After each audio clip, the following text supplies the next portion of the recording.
Hi, I'm Dr. Susan Marcel, and welcome to the American College of Orgonomy's A Different Kind of Psychiatry case presentation webinar. I'm very happy to introduce my friend and colleague and our speaker today, Dr. Theodota Hasapi, and she's going to be presenting Emotions, Sexuality, and Breastfeeding. So Dr. Hasapi graduated from Aristotelian University of Thessaloniki, Greece, with an MD degree, and she's board certified by the Greek Board of Psychiatry and Neurology and is a clinical associate of the American College of Orgonomy. She maintains a private practice in Thessaloniki, Greece, and she lectures both in Greece and in the United States on perinatal care, natural childbirth, raising healthy children, love and work relationships, and the physiology of newborns, and other subjects. So welcome, Dr. Hasapi. Hello, Dr. Marcel. Nice to be with you today. Yeah, so glad we could talk and do this together today. So before we start, I just want our audience to know that if you have a question at any point during the last, in the discussion, you can put it in the Q&A section down below on your screen. We will get to them at the end of our presentation, and then we'll go from there. So, Dr. Hasapi, why did you decide to present this topic? I would like to reveal a dimension in breastfeeding that is usually ignored. Strong emotions and intense pleasurable sensations in nursing mothers often lead to breastfeeding difficulties, even to cessation of breastfeeding. I would also like to show how medical organ therapy can help a nursing mother to overcome these difficulties and restore the love bonding with her child. Medical organ therapy is a unique therapeutic approach and offers an understanding of the natural processes taking place during breastfeeding. So besides nourishment, what's the natural function of breastfeeding? Contact. Physical contact, emotional, energetic contact between the mother and the child with mutual gratification, pleasure, sharing love. I would like to emphasize here the importance of the mother and her baby being together immediately after birth. There is a short period of time just after birth that is crucial for the mother-baby bonding. It is called the sensitive period. After an unmedicated birth, both the mother and her baby are alert. For the mother, the first minutes and hours after birth is a time where she is uniquely open to respond to her baby's needs, and the baby is in a quiet, alert, highly perceptive state. If they are left together in a warm, semi-dark environment, they can excite and attract each other.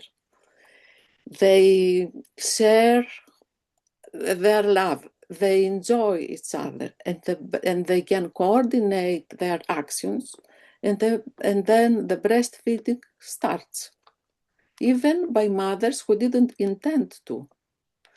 The excitation reaches its peak during nursing. Both the mother and her baby are sharing a deep emotion of love, and the love relationship that started during pregnancy unfolds and deepens beyond any measure. The mother, without being told, knows how to hold and nurture her baby, and the baby knows how to reach and suckle his mother's breast. This seems to be true in all cultures all over the world. There is a deep response, a deeper level in the response of the mother, deeper than individuality, education, culture, or upbringing. The most energetical charged parts of the baby are the eyes, the mouth, and the throat. The baby reaches out to the world for gratification with these parts of his body. If the nipple of the mother is warm, erective, and alive, then the sensations in the mouth of the baby are so intense, so that sometimes we can see a quivering of the tongue, a soft trembling of the lips and the mouth. And this trembling can spread to the whole face, sometimes to the upper body, or it can spread to the whole body. The mother can feel intense, pleasurable sensations in her lips. These pleasurable streamings spread throughout her body, and sometimes they can reach the genitals. Whenever these sensations are intense, some mothers cannot tolerate them. And instead of pleasure, they can feel a discomfortable, irritable sensation and an overwhelming anxiety. And that's when the difficulties start, the breastfeeding difficulties start. That's what happened to Helen, the patient that I'm going to present today. So when did Helen start medical organ therapy? Helen started medical organ therapy when she was 24 years old due to overwhelming anxiety. She had recently been promoted to a very high responsible position in her company. And in the beginning, she was very happy because her role gave her recognition and status.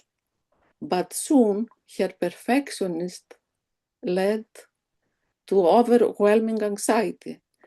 Fearful of not making any mistake, she would spend hours working day and night, and she would be awake during the night trying to find the best solutions for her company. So this relentless cycle left her tired, exhausted, and she decided to start medical organ therapy because she was afraid she might experience a physical or mental breakdown. So at the same time, she broke up with a love relationship that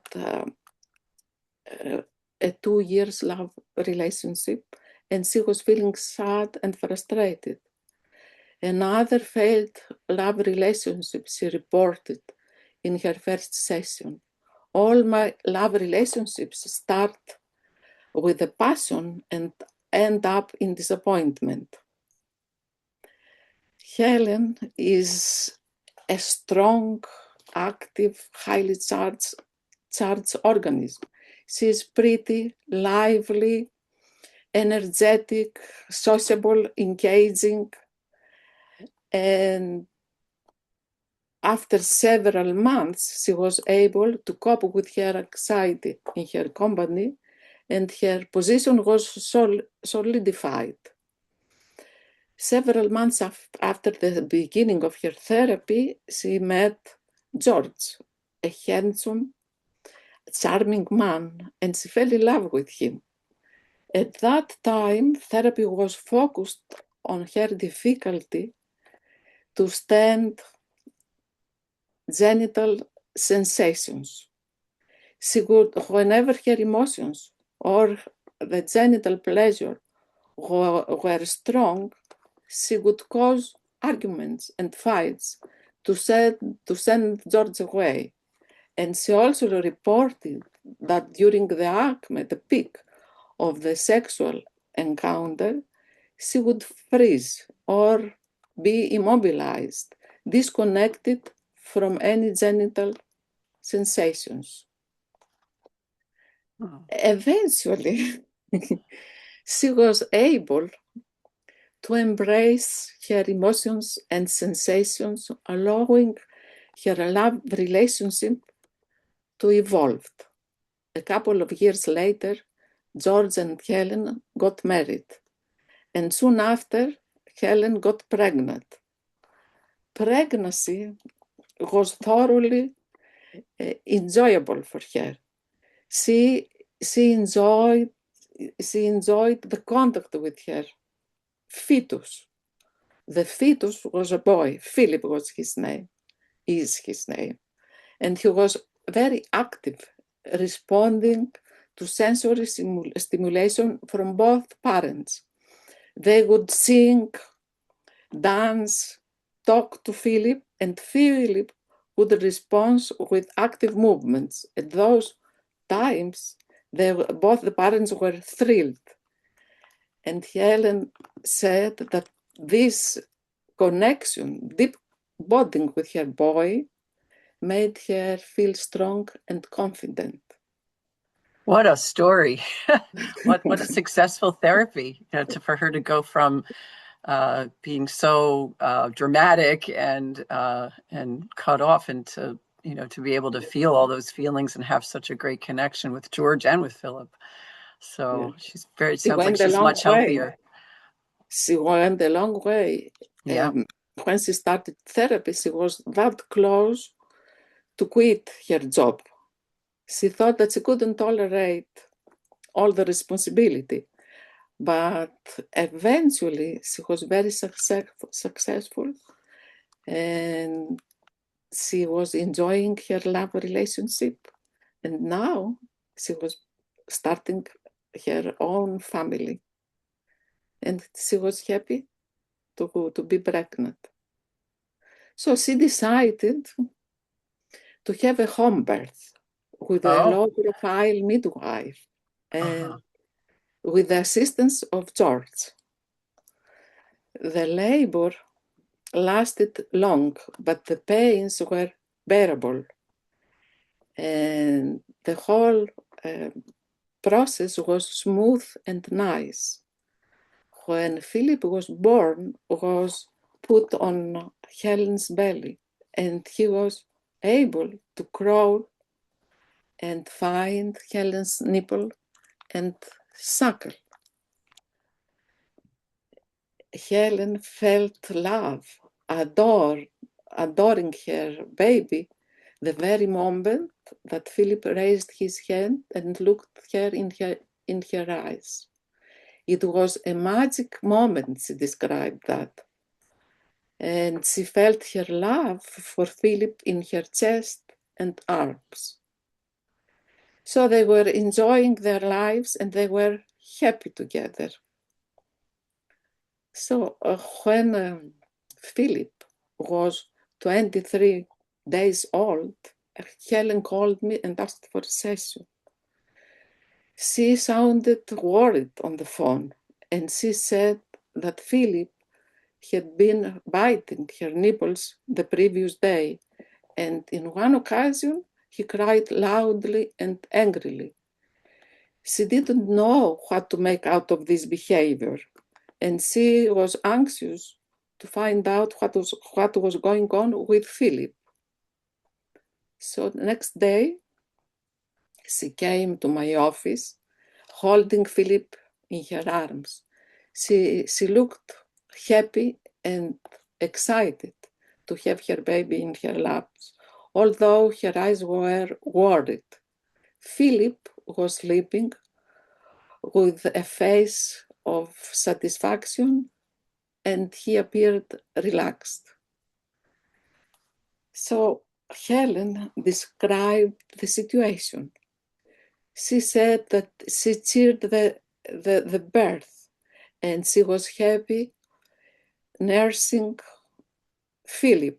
Philip seemed content after the breastfeeding, and he appeared relaxed And Helen noticed that sometimes he even smiled during his sleep.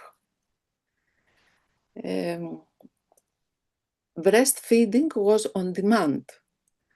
Wow. And Yeah, Philip, Dr. Sapi, what does on breastfeeding on demand mean?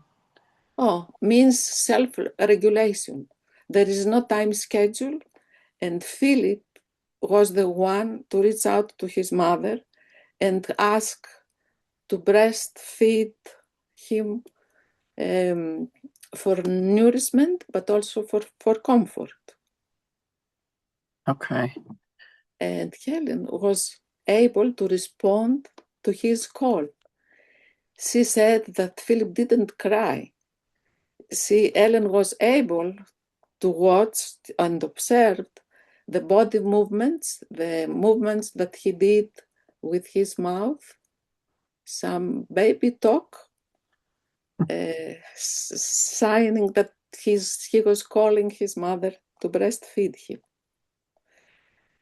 The milk flow was excellent, and Philip was growing up without losing any weight in the beginning. Oh, that's amazing. And usually babies lose weight, right? Yeah, yes, they do. But whenever the birth is without stress and the mother is not worn out or tired, then the milk flow is happens like in a few hours, and the baby and the growth from the uterus doesn't stop, and the process of development is excellent. So she said that although everything was fine, she could not figure out what was going on with Philip biting her nipples. Philip now was awake, and Helen put him on the therapy couch. She addressed him, and Philip looked well developed. His skin was pink, and his hands and feet were warm, and he appeared relaxed and bigger than his age. When I spoke to him with enthusiasm, he responded with a smile, and he was able to follow my movements around the room. So when I examined him, his chest was held, his breath was not full, and there was some tension in his jaw. When I pressed his jaw, he expressed anger with loud, angry voices. It was so intense that Helen was shocked. Why is he so angry? She whispered. After Philip expressing his emotions, he was relaxed and his breathing was full, his breath going down to his pelvis, which moved forward during its exhalation. So that was the first session of Philip. He was 24 days old and he had already his session. His holding of his breath and the tension in his jaw were an indication that he was holding back emotions, anger. Okay, so that's a form of armoring in a way. Like he was holding back the emotion Yes. in his jaw Yes. and in his chest. Yes. Yeah. So what happened So, next? so after he felt relaxed, he started babbling a nice baby talk, calling his mother to breastfeed him. So the mother held him tenderly in her lap and offered her breast. Philip opened his mouth wide, latched on the areola, and started suckling vigorously. I was able to observe a very nice, healthy suckling. He was using the deep muscles of his throat. His jaw was moving slightly up and down, and I could feel and sense the pleasure that he felt. Helen was looking in his eyes, and Philip was looking in her eyes, and they were sharing a deep feeling of love. It was a pleasure for me to watch them. Oh, how beautiful, how beautiful. So Philip nursed for a while, and then I noticed that Helen started tapping her foot nervously. You are tapping your foot, I whispered, not to disturb them, the nursing. She looked at me in surprise and then noticed her foot. And by holding her breath and cleansing her jaw, she tried to stop the movement. I'm not telling you to stop. I'm just telling you to be aware of what is going on in your body, I told her. Please open your mouth and deeply. She did that. She took a deep breath, but then cleansed her jaw again. Now the tapping became more intense, more quick. And then I observed that in a while, she, without Ellen recognizing it, she pulled her breast away from Philip's mouth. And Philip reacted immediately and latched on her nipple and suckled vigorously. Ellen pulled her breast even farther, and Philip acted out immediately. He latched on the roller, and in an attempt to hold the nipple firmly, he bit it. Helen screamed out loudly in pain. What is going on? I asked her. See, she said angrily, he just bit me again. My nipples are so throat. Now Philip was screaming and crying loudly. Helen burst into loud tears, and they were both crying on top of their lungs. The room was full of their intense cries. So Helen handed me Philip, and I asked her to lie down on the therapy couch, let go, and breathe deeply. Then I turned my attention to Philip. Philip, with his eyes closed, his mouth trembling in desperation, was crying loudly and angrily. Holding him in my arms, I felt a nice, sweet, warm feeling, and I felt love for him.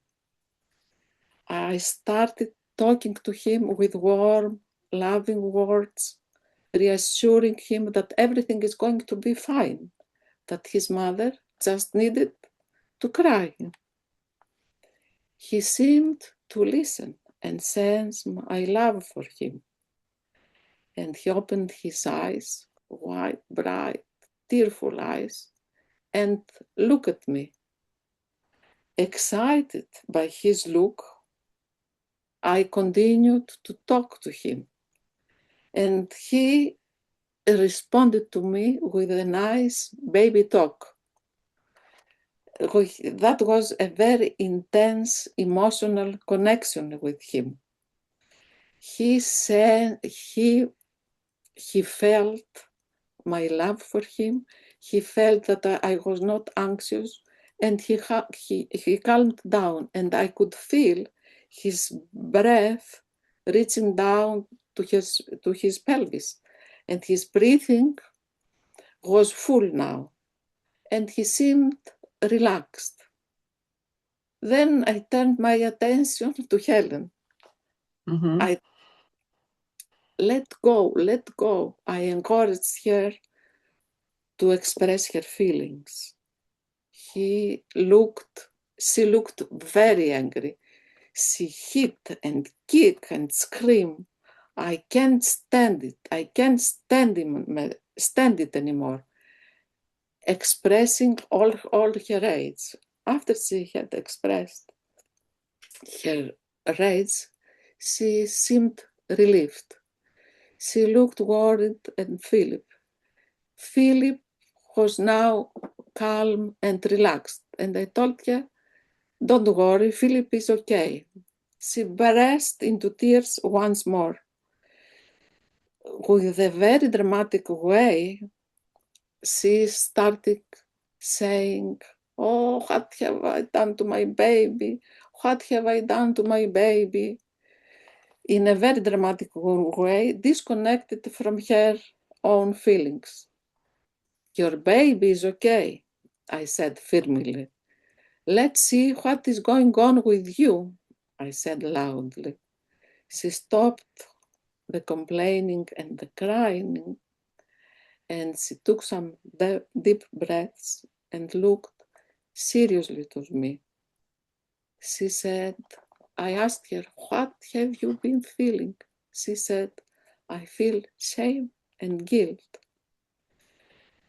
The last couple of days, whenever Philip is nursing me, I feel these unbearable,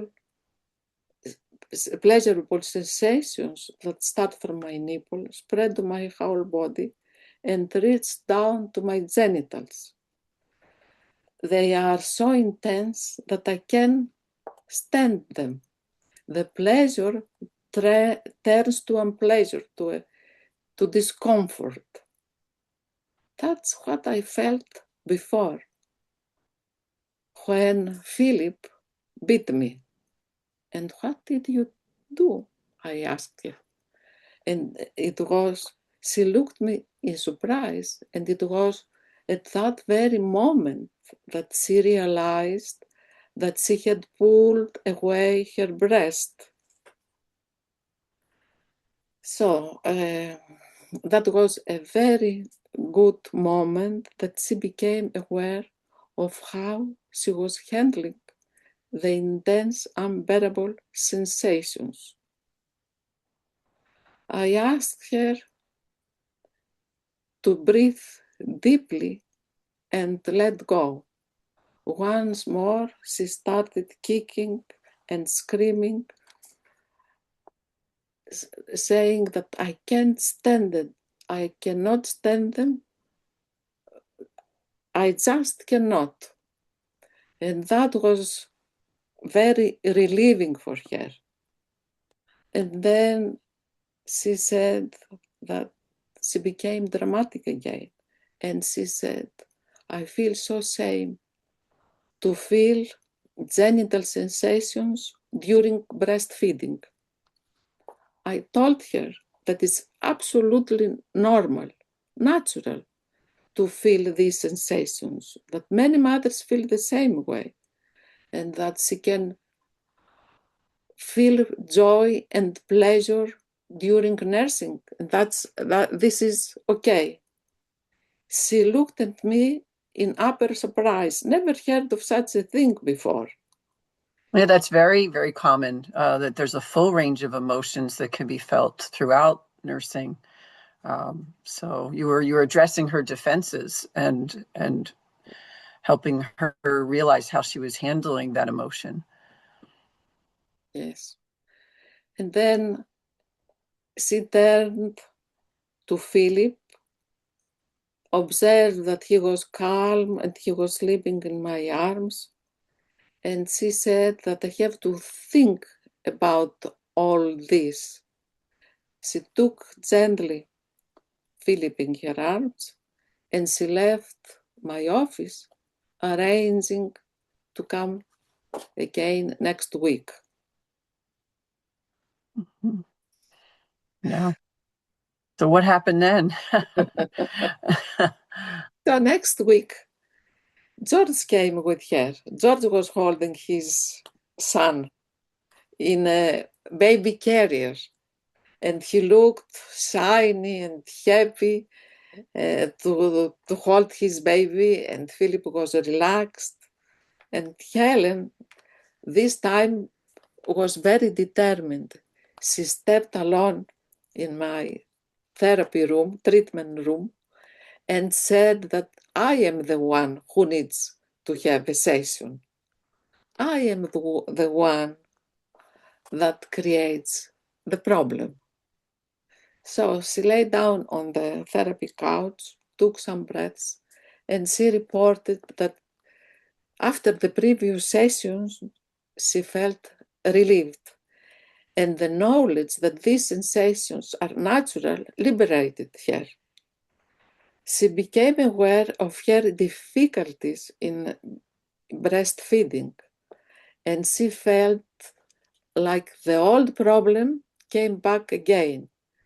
Strong genital sensations were causing the problem. She said, I am aware that at those times I clench my teeth and I hold my breath, and that helps because I consciously try not to pull away my breast. And Philip is doing well. There were only a couple of times that he beat me. So therapy was focused on her difficulty in tolerating strong emotions.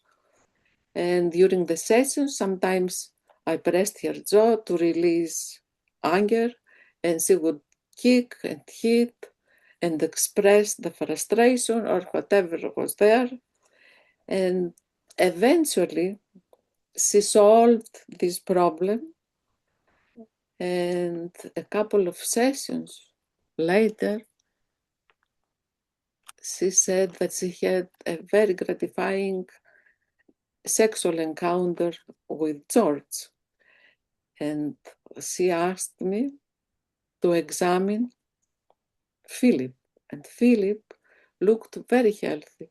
He didn't look, he didn't have any holding or tension in her jaw, and he looked like he was not intact anymore by the whole situation. So that's how. What a story. So why did the old symptoms reappear at that time in Helen's life? It was because she, when she was pregnant and she was excited by Philip, the energy charge was raised. Her body was soft, and he felt he was more sensitive. She was more sensitive. She felt more. And after the birth, the pelvis opened, and she was feeling more in her genitals. And the excitation every day through nursing Philip charged her even more. So that ended up in feeling more, in being more sensitive, in being more charged emotionally. That's what. And then she was able to release that emotion in therapy, in her sessions. in her sessions. Yeah. Yeah. And then it unblocked both of them, it seems, from the way you're describing it. Yeah. What a great story. Yeah. Is there anything else? Because there are some questions from our audience. Anything else that No, let's go on to the questions. yeah, let me see what we have here. All right. Yep. Here's the question. How old was the fetus when it was first reacting to the stimulation? From 5 months old. 5 months. Okay. Okay. That's a time when the fetuses start moving and the mother is able to feel the movement. At 5 months. Uh-huh. So whenever the connection between the mother and the baby is good, then the mother can feel the reaction of the baby, can call the baby.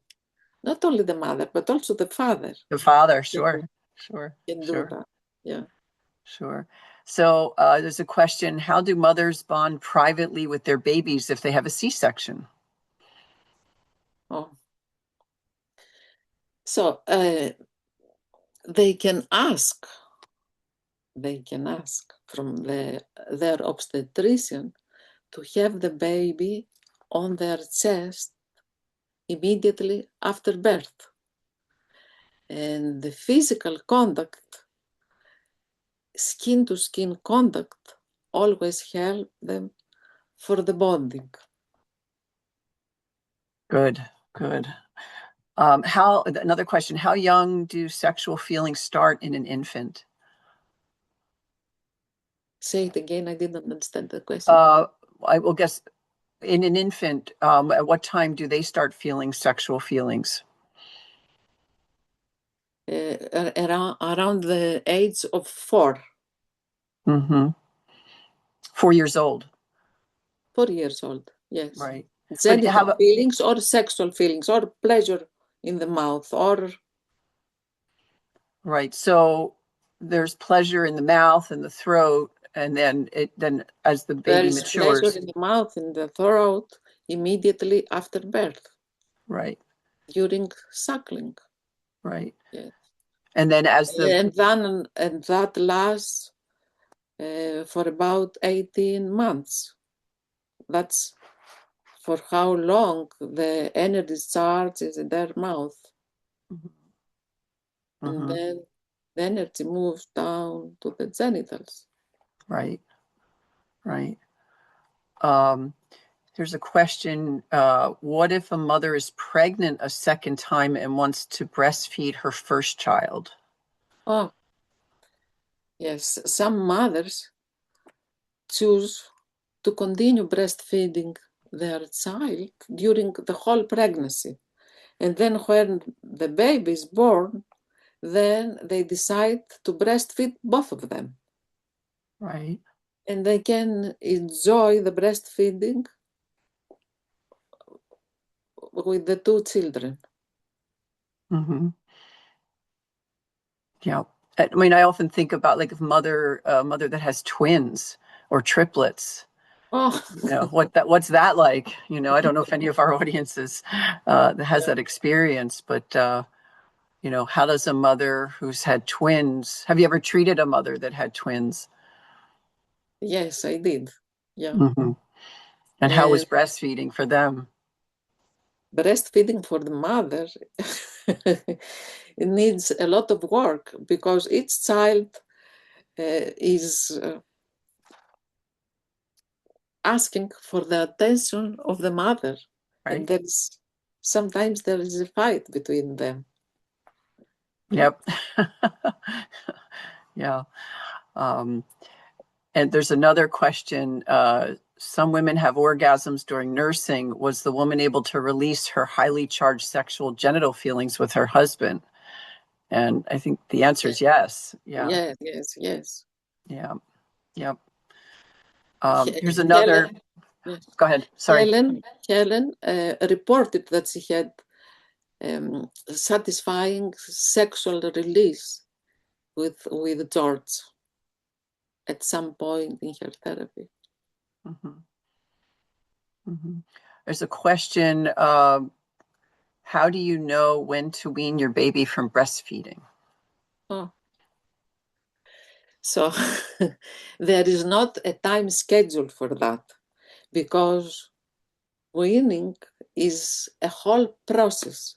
It's not a single event that happens once. It is not a separation. It's unfolding the love relationship between the mother and the child. The mother facilitates the child to be independent. and she can use other behaviors instead of breastfeeding the child, so that the child can develop and go out of her lap and leave her lap. Whenever there is a good contact between the mother and the child, the mother knows when to start weaning. Weaning needs not to last for a long time. It's a whole process. For example, instead of the mother, instead of offering her breast in order to comfort her baby, she can hold the baby, kiss the baby, say tender words, or instead of breastfeeding the baby before sleep, she can read the story to the baby, or the father can put the baby, it is not baby, the infant, to sleep. Mm-hmm. Yeah. Yeah. Here's it's a longer question, but I'll read it to you. Dear Dr. Hasapi, my second daughter is now 2.5 years old and is still breastfeeding. Until recently, this felt comfortable and manageable for me. However, I have started to feel increasingly frustrated and very tired. I sometimes feel guilty about these feelings and wonder whether this is a normal experience. Do you have any comments about that? Yes, yes, yes. It needs two to tango. Breastfeeding is mutual gratification. So whenever the mother is feeling tired, or she feels that she needs to stop, then this is the time to stop. Of course, this needs to be gradually, not to create a trauma to her child. 2.5 years old is a good period to stop, because the energy from the mouth moves down to the genital, and the child is in the next stage, goes towards the next stage of development. So around 3 years of age is a good period to stop. But I repeat, this must not be immediately. It needs to be gradually. Yes. Yeah, I would agree with that. Another question, what has been observed in other mammals with regard to nursing? Oh, there are many different stages. I don't know how to answer this, but observing mammals, it's a good opportunity to observe how naturally they function. This last summer, I was able to observe a wild cat with 5 kittens. Oh my. And that was for a long period of time, almost more than 2 months. And I could observe that she was playing with the kittens, but also pushing them away, giving them opportunities to become independent, to develop. And that was amazing to observe. It Great. was a good observation to use it also for the humans, because for some mothers, breastfeeding is so pleasurable that they feel and they need to hold on to the baby, and they don't let him grow up and leave her lap. So Right. And there can be a sadness to that in the mother, I imagine, that closeness, but that the child, their relationship evolves naturally as it should. yeah. That the mother's this kind of secure rock, and then, the child can go out and explore the world and then come back to the mother, and that gradual process of weaning can happen. But the mother has feelings about that, sure. And to have an outlet for those feelings, like therapy, you know. Um, So there's other questions. What do you recommend regarding using a pacifier in an infant? I do not, I do not recommend it. Right. Yeah. For, Can you say why? yes, yes. For mothers who breastfeed, they don't need to use a pacifier because pacifier is not a neutral object. It's an intrusive element in the life, in the emotional life of a child. If it is used to calm down a baby that is crying, it's a way to suppress, to repress the feelings instead of trying to find out what causes the crying and solve the problem. If the pacifier is used early in an infant, it produces a confusion of the nipple because the mother breastfeeds the baby with an alive, warm nipple, and there is physical contact and satisfaction between the mother and the baby. And with the pacifier, with this plastic cold thing, it is like they put a stop in their mouth in order of them not to feel. Of course, there are some indication of when to use the pacifier, but these are very rare situations. The pacifier is not a way of taking care of a child. Mm-hmm. Yeah, there's another question, Dr. Sapi. What problems appear in child development if the mother breastfeeds the child when they're over 3 years old? Oh, at that age, around the age of 4, the child is in a stage of development where the energy is down to the genitals and the baby is attracted to the parent of the opposite sex, and also is interested in children of the opposite sex. So if the mother is holding the baby and breastfeed it, then that produces a confusion. Okay. And so you would recommend weaning by the age of 3? Yes, Yes. Yeah. the most. The most. Mm-hmm. Yeah. There's a question about should babies sleep with their mothers? Of course, they do sleep with their mothers when they are infants and they are born. It's very comfortable and natural. The skin to skin contact. Some babies sleep for 2 months on their mother's chest, sometimes on their father's chest. Mm-hmm. And it's very natural. But of course, when they grow up, they need to be independent. And the mother knows when the baby feels ready to be independent. Yeah, boy, we have a couple more questions and we are going to have to wrap up soon. But let's see.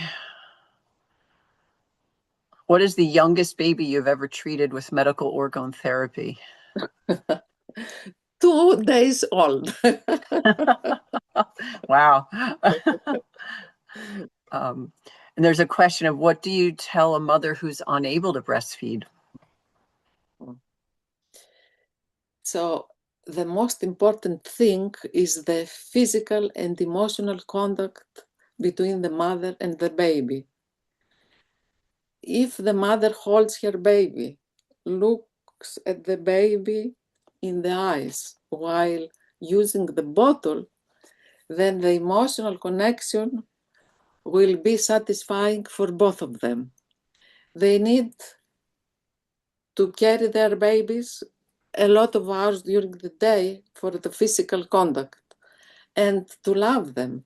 And if they love, then if they love their baby, then the baby feels the connection, and it's very nice for them. Sometimes breastfeeding done in a mechanical way has the opposite results. The most extreme case that I ever treated was a mother who had a daughter 3 months old, and the daughter refused to breastfeed her. The mother was very determined to do that, but she did the nursing in a very mechanical way, on a schedule, 10 minutes in each breast, so that the baby, instead of receiving love and comfort, was receiving frustration and disappointment. And at the age of 3 months, decided to have a nurse strike. She didn't want to nurse anymore. And although the mother was determined and said, I'm not going to give the bottle, she will start eating at some point, I advised her not to do that. Just give the bottle. Yeah. Well, Dr. Zabi, we have many more questions, and I guess I just want to tell our audience, I think we need to have another webinar in the future, because this is a lot of good questions and comments, and I think we could continue this discussion, but our hour's almost up. So would you be willing to come back and we can have another discussion? Yes, with pleasure.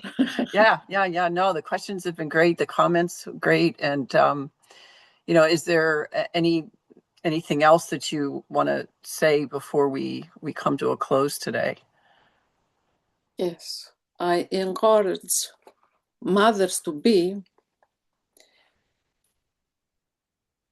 insist on being with their babies immediately after birth. This is very crucial for the mother-baby bonding, to trust their body feelings and to enjoy the pleasure that contact and breastfeeding is offering to them. This is a fundamental basis for the emotional and physical health for both of them. Well said. Well said. Well, thank you. Thank you so much, Dr. Sapi, and thank you to the audience for the great participation and questions. It's a very exciting topic, and I appreciate all the work you did and with the family that you helped. So to be continued. Thank you very much. Yeah, so thank you. It was a pleasure. Same here. Yeah. So, and I guess I would just like to say a special thank you to the donors of the ACO, and they all make this work possible for us, and to all of you wonderful audience members, your questions and comments.